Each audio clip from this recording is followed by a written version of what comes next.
Okay, kama kawaida na bongo hii ya masuala ya uongozi mazee, Bahati constituency na fulani zilisambaa na mapicha about disabled family pale Bahati constituency. For the first time kiongozi kujitokeza na kusimama na familia. Hebu gezi wa kiongozi ni nani? Just gezi. Mary Justus Manabe akapull up mazee akakuja kwa familia.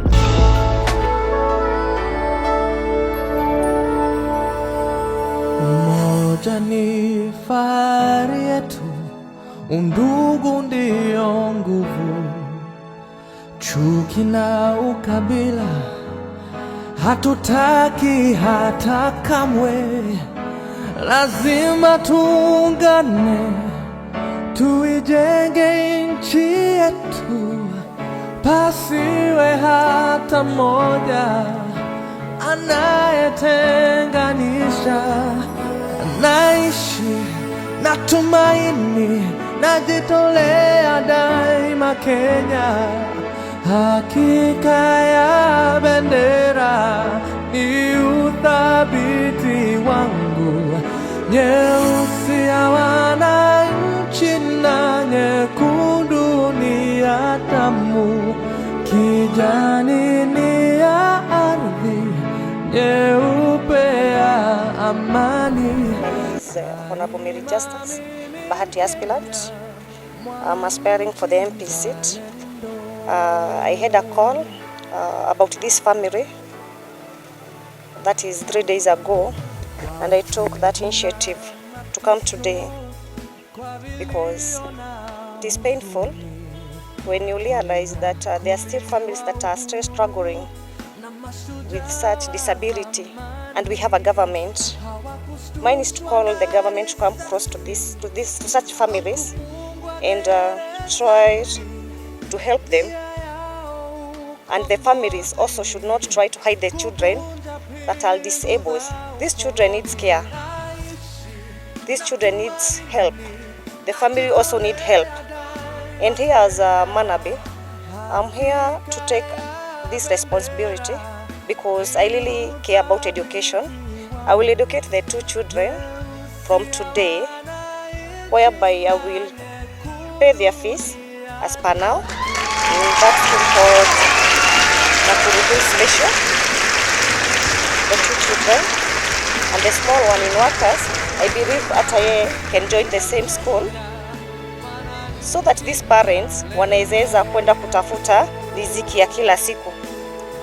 My request to government, let's come together and bring a budget, and if equal, they put aside that can reach to the mwananchi wa kawaida ambaye ako na shida kama hizi. Another call that I will request that we need to have the school from the government, that they can construct a school in every county that gonna take care of disabled. Today I feel sad. I may not have so many words to say because it's a sad home, and I can see there are so many well-wishers have come. Wengine wamemwaga mawe, and I as Manabe, I'll take an initiative bado kumwaga mchanga, and I'll do the finishing of the house once mwenye anajenga the foundation, and I will take the initiative kubalizia hiyo nyumba because I can only support this family through this and taking this burden of the children. Tushauri kwamba tuwe na umoja, tuwe na unity, pendane mazee, tuache siasa ya chuki, au sio? My fellow Kenyans, let's avoid engaging on battles that are not helpful to mwananchi. Also, I'll comment something in the side of government, that you give everyone or every Kenyan time kuuza sera zake. I will request also the opposition to be given time, the party leader of opposition, that is Rigiji, to be listened and to be given opportunity to hear what the people are saying. Also, auze manifesto zake. We need peace. Everyone needs peace. The real definition of a leader. And also, I think I have this information that our party leader is coming back here to Nakuru County. We all need this unity in Nakuru County. In these few remarks, I think I don't have so much to say, because today I'm here for the purpose of this disabled family. But the woman and the family needs the help. Ingine sitalaumu serikali kwa sababu inaweza kuwa ni familia hazijajitolea kupeleka watoto mahali panapofaa, kwa sababu mimi ni mkaaji wa hapa na sijajua kama kuna familia kama hii hapa. Juu hata singegojea iwekwe kwa media. Unaona, ningekuja juu familia kama hizi nimezitembelea mingi, nimejengea wengi sana huku Bahati. So saa zingine si makosa ya serikali, labda ya ambao wanaowakilisha hizo vijiji kama MCA, wazee wa kijiji na kuna CHP ya hata hao ndio wanafaa kuwa walifika huku kitambo. Majina ni Esther Kiarie. Kulelewa na brothers watembei imekuwa challenge kwetu, lakini ingebidi tuzoee juu ya kutuwezi hama, tumezaliwa na wao pamoja. Ingebidi tuwapende venye tu tumezaliwa.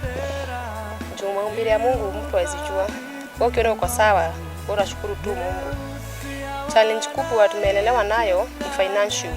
Juu mzazi wangu angeweza kwenda kazi mmoja, mama jioni anafaa afulie nguo, aoshe vyombo nini, kazi yote ya nyumba. Sasa tu ni msee alikuwa anaendanga kazi. To provide school fees yetu sisi wazima na hao bado na walipia shule. Pia mimi nimesema na sponsorship. Maisha ilikuwa ni ngumu kwao, wasaidie sana. Basi hamjambo, kwa majina ni Ruben Longo Kamau, lakini wengi sana wanajua kama kinyozi kwa hii Tora. Na langu kwanza ni kusema asanti Manabi ambaye amekuja kushikilia hii boma.